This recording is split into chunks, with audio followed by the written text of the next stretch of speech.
the most burnt out, anxious, overthinking adults that you know were the gifted kids in school. The kids who got straight A's without trying. The kids teachers said we're going places. But nobody warned them what happens when your entire identity is built on being naturally smart and then life finally gets hard.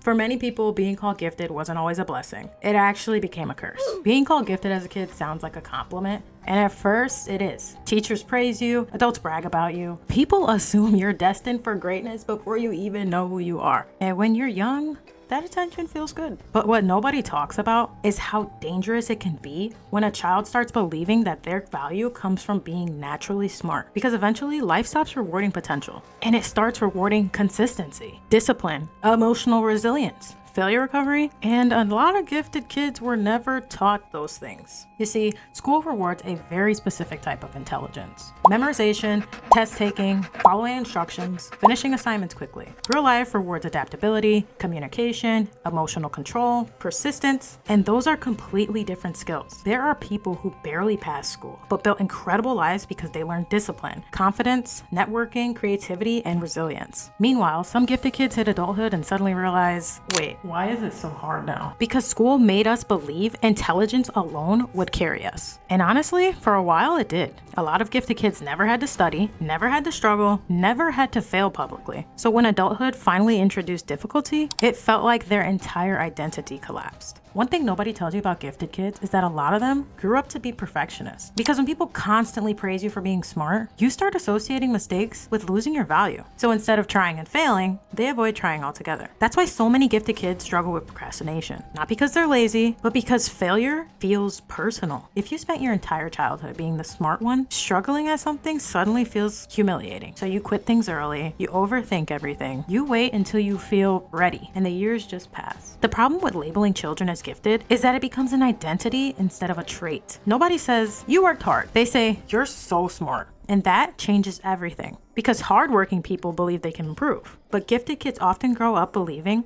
that their worth is tied to performing effortlessly. So when effort finally becomes necessary, they panic. A lot of kids secretly become adults that are terrified of looking average. And honestly, that fear ruins potential more than being average ever could. Another thing school gets wrong, it convinces gifted kids that success should happen early and naturally. So when life doesn't immediately become extraordinary, people feel like failures. You turn 25 and think, I was supposed to be more by now. Meanwhile, nobody taught them how to manage emotions, how to build consistency, how to recover from setbacks, how to rest without guilt, or how to separate achievement from self-worth. So now you have adults who are intelligent but exhausted, capable but frozen, full of potential but constantly overwhelmed. This is the part I really wish more people would understand. School can measure academic performance. It cannot measure emotional intelligence, creativity, leadership, courage, self-awareness, resilience, adaptability, or even purpose. Some people peak in classrooms. Other people peak once they finally leave environments that only value conformity. There are people who were average students who become incredible entrepreneurs, artists, parents, leaders, creators, and innovators. And there are gifted kids still waiting for permission to start because they're scared they won't immediately succeed. But here's the truth. The healing starts when you stop treating intelligence like your identity. You are not your grades. You are not your childhood potential. You are not behind because your life doesn't look impressive yet. And honestly, some gifted kids never learned the most important skill of all, how to be bad at something long enough to eventually become good at it. That's where the real growth happens. Not in effortless success, but in consistency and humility in trying again after failing. Potential means nothing without action, and being gifted means nothing if fear keeps you from living. So maybe being gifted wasn't the blessing we thought it was. Maybe for a lot of us, it became pressure, anxiety, perfectionism, fear. But the good news is this: your life is not over because you were praised for the wrong things as a child. You can still learn discipline. You can still reinvent yourself. You can still build confidence outside of achievement. And honestly, some of the happiest adults are not the ones who were called gifted. They're the ones who learned how to keep going even when things got hard. So let me ask you, did being called gifted motivate you or quietly ruin your relationship with failure? Also, at what moment did you realize that intelligence alone wasn't enough?